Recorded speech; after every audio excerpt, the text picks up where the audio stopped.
मी आपल्या अनुमतीने सन 2024-25 या वर्षाचा अतिरिक्त अर्थसंकल्प सभागृहाला सादर करतो आहे। 2 दिवसापूर्वी महाराष्ट्र राज्यामध्ये महात्मा ज्योतिराव फुले कर्जमुक्ती योजना सुरू झालेली आहे। त्याच्या संदर्भात राज्य सरकारची भूमिका ही आहे की कुठल्याही परिस्थितीमध्ये 3 महिन्याच्या आत ह्या सगळा विषय संपवायचा। 3 महिन्यातच लोकांना हे सगळं कर्ज जे काही द्यायचं आहे तो देण्याचा प्रयत्न राज्य सरकार करणार आहे।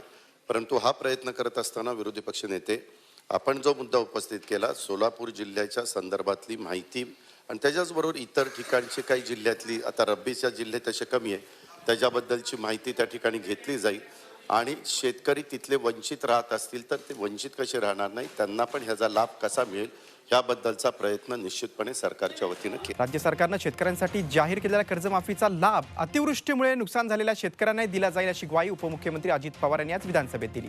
राज्यात 2 दिवसांपूर्वी कर्जमाफी योजना सुरू झाली आहे। 3 महिन्यात ही कर्जमाफी देण्याचा सरकारचा प्रयत्न असल्याचंही अजित पवारांनी विधानसभेत सांगितलं। जे शेतकरी आता पात्र नाही आहेत, जे अतिवृष्टीग्रस्त शेतकरी आहेत यांच्याकरता कर्जमाफी योजनेची व्याप्ती वाढवून जे शेतकरी अवकाळी पावसाने बाधित झाले त्या सगळ्या शेतकऱ्यांना कर्जमाफीच्या जेणेकरून त्यांना पुढच्या वेळेस अशा प्रकारचं कर्ज मिळू शकेल। 2 दिवसापूर्वी महाराष्ट्र राज्यामध्ये कर्जमुक्ती योजना सुरू झालेली आहे।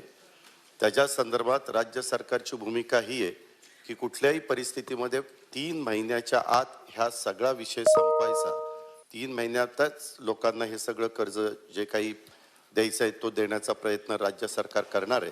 परंतु हा प्रयत्न करत असताना विरोधी पक्ष नेते आपण जो मुद्दा उपस्थित केला सोलापूर जिल्ह्याच्या संदर्भातली माहिती आणि त्याच्याचबरोबर इतर ठिकाणची काही जिल्ह्यातली आता रब्बीच्या जिल्हे तसे कमी आहे त्याच्याबद्दलची माहिती त्या ठिकाणी घेतली जाईल आणि शेतकरी तिथले वंचित राहत असतील तर ते वंचित कसे राहणार नाही त्यांना पण ह्याचा लाभ कसा मिळेल याबद्दलचा प्रयत्न निश्चितपणे सरकारच्या वतीने केला जाईल। जे शेतकरी आता पात्र नाही आहेत, जे अतिवृष्टीग्रस्त शेतकरी आहेत यांच्याकरता कर्जमाफी योजनेची व्याप्ती वाढवून मध्ये जे शेतकरी अवकाळी पावसाने बाधित झाले त्या सगळ्या शेतकऱ्यांना कर्जमाफीच्या योजनेत जेणेकरून त्यांना पुढच्या वेळेस अशा प्रकारचं कर्ज मिळू शकेल। 2 दिवसापूर्वी महाराष्ट्र राज्यामध्ये कर्जमुक्ती योजना सुरू झालेली आहे। त्याच्या संदर्भात राज्य सरकारची भूमिका ही आहे की कुठल्याही परिस्थितीमध्ये 3 महिन्याच्या आत ह्या सगळा विषय संपवायचा।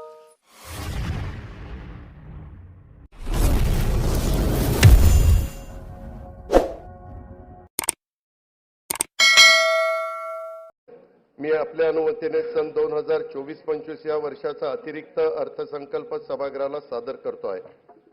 उदंड पाहिले उदंड ऐकिले उदंड वर्णिले क्षेत्र महिमे ऐसी चंद्रभागा ऐसे भीमा तीर ऐसा विटेवर देव कोठे ऐसे संत जन ऐसे हरीचे दास ऐसा नाम घोष सांगा कोठे तुका म्हणे आम्हा अनाथा कारणे पंढरी निर्माण केली देवे। बोला कुंडली वरदे हरी विठ्ठल तुकाराम पंढरीनाथ महाराज की जय। अध्यक्ष महोदय, कोटी रुपये प्रोत्साहन रक्कम प्रदान करण्यात आली आहे। शासकीय नवीन दुग्ध व्यवसाय उद्योजकता प्रकल्प सुरू करणार आहे।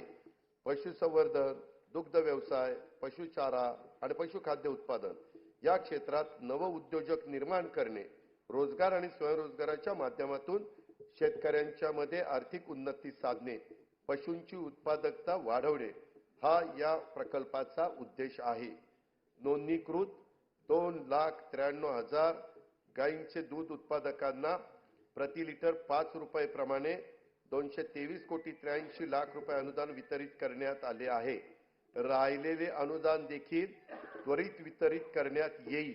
तसेच गायीचे दूध उत्पादक शेतकऱ्यांना आधार देण्यासाठी 1 जुलैपासून प्रति लिटर 5 रुपयाप्रमाणे अनुदान देण्याची योजना 1 जुलै 2024 पासून पुढे चालू ठेवण्यात येईल असेही मी जाहीर करत आहे। शेळी मेंढी पालन व्यवसायातील संख्यात्मक व गुणात्मक वाढीसाठी पुण्यश्लोक अहिल्यादेवी होळकर महाराष्ट्र मेंढी व शेळी विकास महामंडळाच्या भाग भांडवलात लक्षणीय वाढ करण्यात आली आहे. शेळी, मेंढी पालन आणि कुक्कुटपालनाला प्रोत्साहन देण्यासाठी 2 नवीन प्रकल्प राबवण्यात येत आहे. राज्याचा मत्स्य उत्पादनात गेल्या 2 वर्षात मोठ्या प्रमाणामध्ये वाढ झाली आहे. मत्स्य बाजार स्थापना तसेच मासळी विक्री सुविधांच्यासाठी आवश्यक निधी उपलब्ध करून देण्यात येणार आहे. अटल बांबू समृद्धी योजनेतून 10,000 हेक्टर खासगी क्षेत्रावर बांबूंची लागवड करण्यात येणार आहे.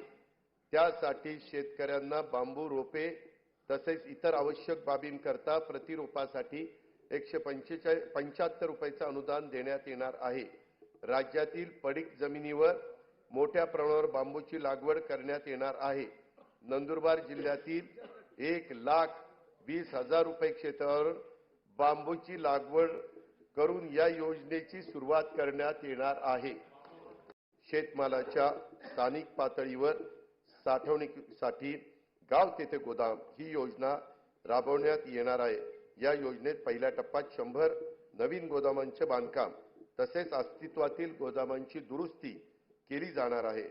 कापूस, सोयाबीन तसेच अन्य तेलबियांच्या उत्पादकतेमध्ये वाढ आणि मूल्य साखळी विकासासाठी विशेष कृती योजना राबवण्यात येत आहे.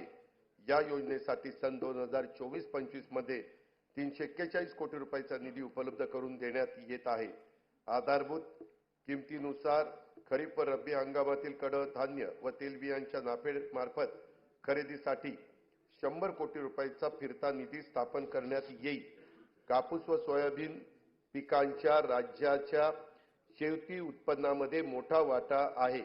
मागील वर्षी आंतरराष्ट्रीय घडामोडी व अन्य कारणामुळे झालेल्या किमतीतील घसरणीमुळे शेतकऱ्यांना नुकसान सोसावं लागलं. शेतकऱ्यांना दिलासा देण्यासाठी खरीप पणन हंगाम 23-24 मध्ये कापूस व सोयाबीन उत्पादक शेतकऱ्यांना 2 हेक्टर प्रमाणे हेक्टरच्या मर्यादेत प्रति हेक्टरी 5,000 रुपयाचं अर्थसहाय्य देण्याची घोषणा मी करीत आहे. अध्यक्ष महोदय, ही घोषणा खरं तर निर्णय कॅबिनेटनी मागच घेतला होता, पण 3 दिवसात आचारसंहिता लागली. त्यामुळे नंतर आम्हाला त्याचे जे काही वितरण करायचं होतं ते करता आलेलं नव्हतं.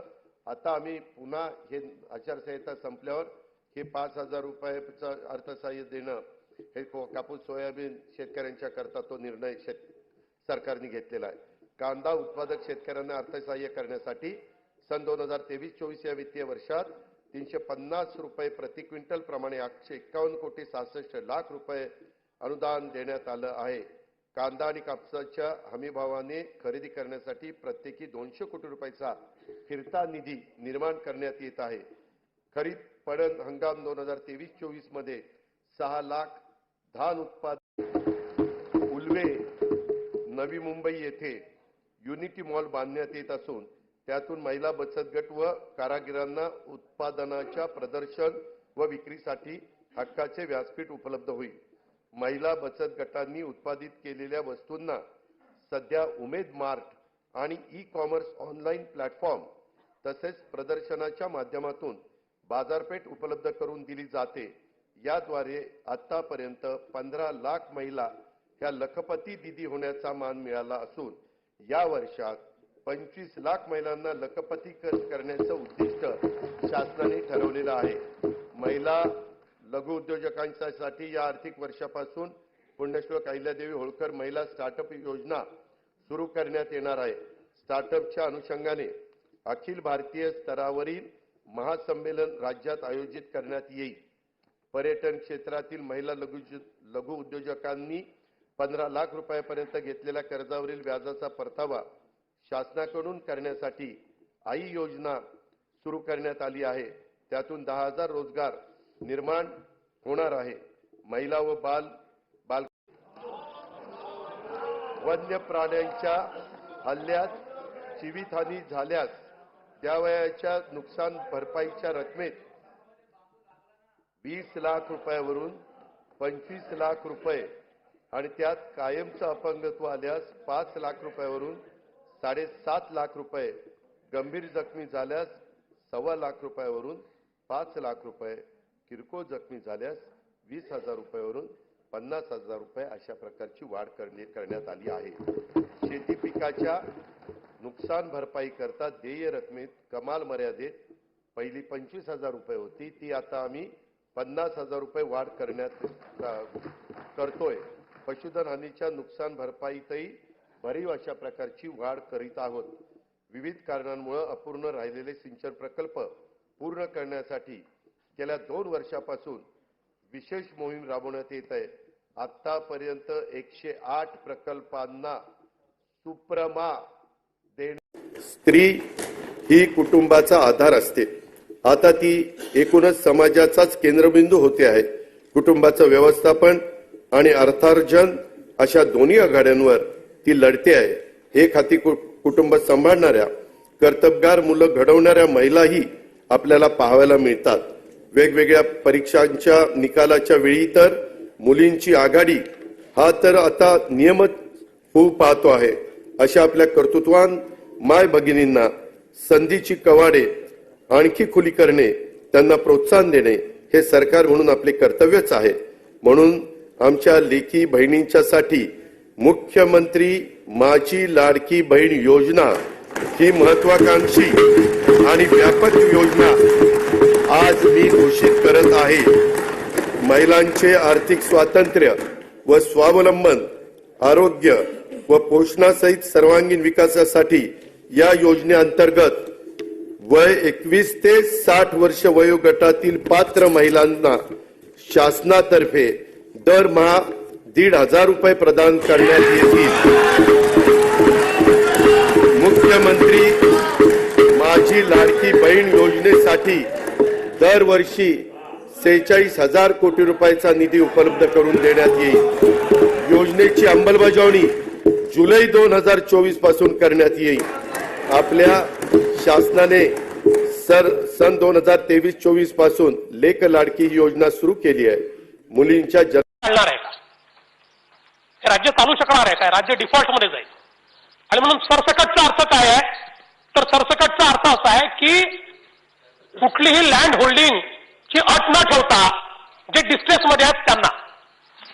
आता याच्यामध्येही आपण 1.5 लाखापर्यंतचा निकष टाकला. त्याचं कारण काय आहे? राज्याच्या अर्थव्यवस्थेचा विचार केल्यानंतर तुम्ही जेवढे पैसे उभे करू शकता, जेवढे खर्च करू शकता, याचं एक लिमिटेशन आहे. आणि मग या लिमिटेशन मध्ये किती तुम्ही स्ट्रेच केलं आणि स्ट्रेच करून एक तुम्ही आकडा ठरवला तर तुमच्याजवळ जर 10 रुपये आहे तर या 10 रुपयामध्ये पहिल्यांदा कोणाला कर्जमाफी दिली पाहिजे? जो सगळ्यात गरीब आहे त्याला दिली पाहिजे. मग त्याच्यापेक्षा थोडा ठीक आहे त्याला दिली पाहिजे. मग त्यापेक्षा थोडा ठीक आहे त्याला दिली पाहिजे. उरले पैसे तर त्यापेक्षा ठीक आहे त्याला दिली पाहिजे. त्या तत्वावर या 44 लाख थकीत लोकांपैकी 1.5 लाखाचा आकडा केल्यानंतर 36 लाख लोक म्हणजे 82% लोक, 82% शेतकरी सरसकट त्यांची कर्जमाफी झालेली आहे. त्यांचा 7/12 पूर्ण कोरा होणार आहे. त्यानंतर 1.5 ते 2 लाखाच्या मध्ये जे आपण ओटीएस म्हटलेला की प्रॅक्टिकल ओटीएस योजना सरकारची नाही, म्हणजे ती बँकांची ओटीएस नाही आहे.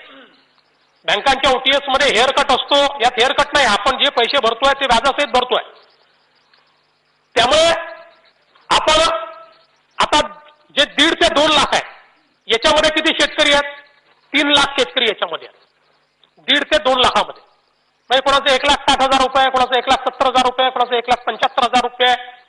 म्हणजे त्यांना 10,000 रुपये, 15,000 रुपये, 20,000 रुपये जर भरले तर तोही कर्जमुक्त होणार आहे.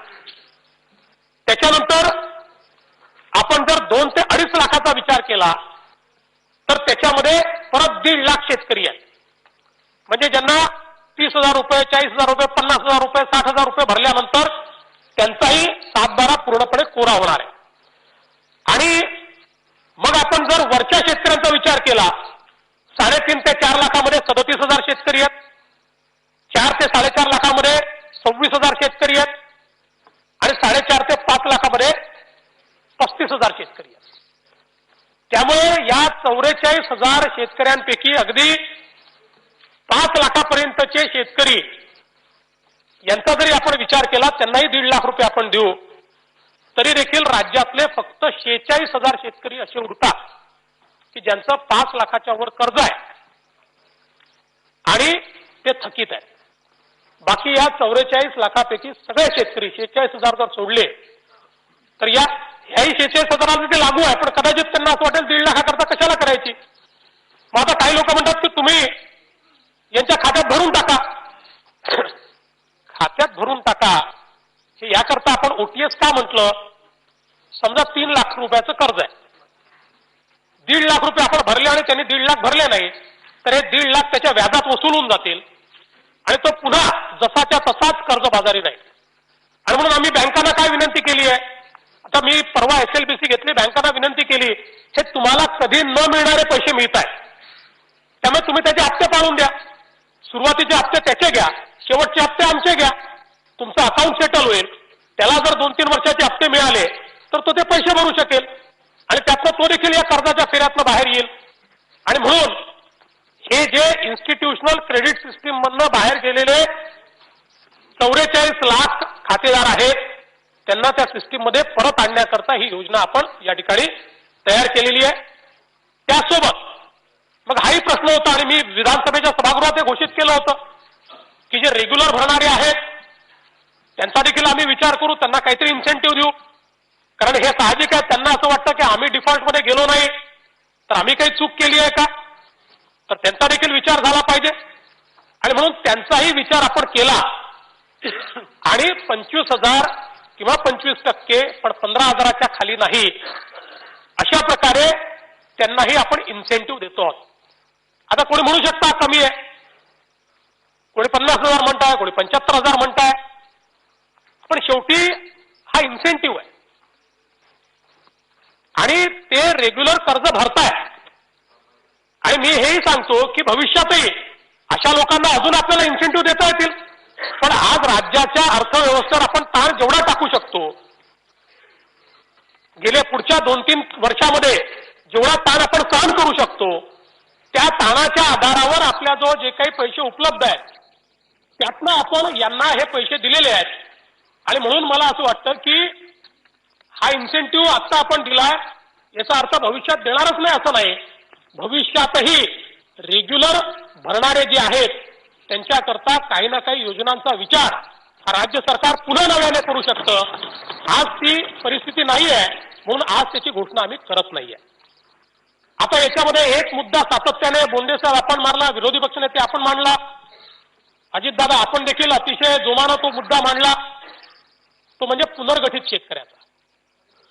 आणि हा मुद्दा योग्य आहे. पुनर्गठन ज्यांचं झालेलं आहे अशा शेतकऱ्यांना दुहेरी मार आहे. याचं कारण त्यांनी स्वतःचं कर्तृत्व दाखवून अडचणीच्या काळामध्ये आपल्या कर्जाचं पुनर्गठन करून घेतलं. त्यांचं पुनर्गठन झाल्यामुळे त्यांचं जे पीक कर्ज होतं ते मुदत कर्जामध्ये रूपांतरित झालं आणि त्यांना नव्याने पीक कर्ज मिळालं. त्यामुळे आता ते दुहेरी कर्जात फसले. जरी आपण हे सरकार आल्यानंतर या मुदत कर्जामध्ये 6% इंटरेस्ट सबवेन्शन दिलं, पहिला हप्ता भरण्याचा निर्णय आपण केला, तरी देखील त्याच्यावर त्याचा ताण हा निश्चितपणे पडणार आहे. आणि म्हणून हे जे पुनर्गठित शेतकरी आहेत याच्यामध्येही 2 आपल्याला त्यात भाग दिसतात. जे जुने पुनर्गठित शेतकरी आहेत त्यांच्या पुनर्गठनानंतर ते पुन्हा डिफॉल्टमध्ये गेले, त्यामुळे त्यांचं पीक कर्ज डिफॉल्टमध्ये गेलं असेल तरी या योजनेत समाविष्ट आहेत. त्यांचं मुदत कर्ज डिफॉल्टमध्ये गेलं असेल तरी या योजनेत ते समाविष्ट आहेत.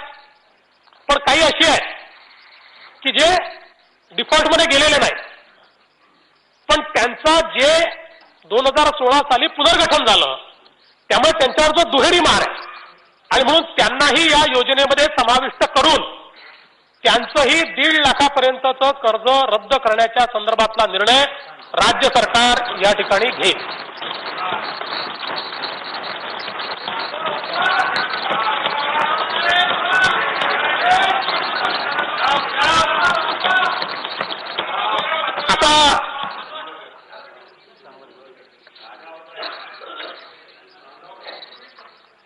आता याच्यामध्ये दुसरा एक मुद्दा आला की तुम्ही फॉर्म कशा करता भरून घेताय. याद्या घ्या, पैसे भरून टाका. मुळामध्ये जेव्हा काही चुका होतात त्या चुकातनं जर आपण शिकलो नाही आणि वारंवार त्या चुका करू लागलो तर शेवटी हा पैसा काही माझा नाही, आपल्यापैकी कोणाचाही नाही, हा जनतेचा पैसा आहे. जो काही पैसा आपण देतो टॅक्सचा आहे. कर्ज घेऊन देखील आपण जर पैसा दिला तरी ते कर्ज फेडणारा आपला टॅक्सच आहे, सामान्य माणसाचा पैसा आहे. त्यामुळे सामान्य माणसाचा पैसा हा योग्य प्रकारेच वापरला गेला पाहिजे. आपल्याला या ठिकाणी मला लक्षात आणून द्यायचं आहे की 2008 आणि 9 साली आपण कर्जमाफी केली आणि 2008-9 साली जी कर्जमाफी आपली झाली, खरं म्हणजे तसं तर आपण त्या कर्जमाफीचा जर विचार केला आणि या कर्जमाफीशी त्याची तुलना केली तर प्रति शेतकरी ती कर्जमाफी ही 20,000 रुपयाची होती. ही आता कर्जमाफी प्रति शेतकरी 55,000 रुपयाची आहे. हा त्यातला फरक आहे, पण तो जाऊ द्या. एकूण ती 2 टप्प्यात केली. पहिल्या टप्प्यामध्ये 6,000 कोटीची, दुसऱ्या टप्प्यात 4,000 कोटीची, एकूण खर्च 8-8,500 कोटी रुपये त्यातला झाला आहे. पण ही जी कर्जमाफी झाली याच्यामध्ये आपण जर बघितलं तर सीएजीने काही गोष्टी आपल्या समोर आणल्या या कर्जमाफीच्या संदर्भात आणि त्यात त्यांनी काय सांगितलं, बोंडेंनी त्याचा उल्लेख केला की पात्र लाभार्थ्यांना कर्जमाफीचा लाभ मिळाला नाही. असे किती होते? सॅम्पलच घेतला त्यांनी, पूर्ण नाही केलेलं, पण सॅम्पलमध्ये देखील त्यांना जवळजवळ 14% असे पात्र मिळाले की ज्यांना लाभ मिळालेला नाही. आणि अपात्रांना लाभ मिळाला असं सॅम्पलमध्ये त्यांना 9% सापडले की जे अपात्र आहेत पण त्यांना लाभ मिळाला. आणि याच्यामध्ये जर आपण बघितलं तर वेगवेगळ्या प्रकारच्या गोष्टी आपण म्हणजे गैर वित्तीय संस्थांना नियमात नसताना दिलेली माफी 164 कोटी. त्याच्यानंतर वेगवेगळे आहेत, आता मी सगळे वाचून दाखवत नाही. वैयक्तिक कर्ज, वाहन कर्ज, उद्योगाकरता कर्ज, जमीन किंवा दुकानाकरता कर्ज, असंही कर्ज माफ झालं. जे शेतकऱ्याचं कर्ज नव्हतं पण असंही कर्ज त्या ठिकाणी माफ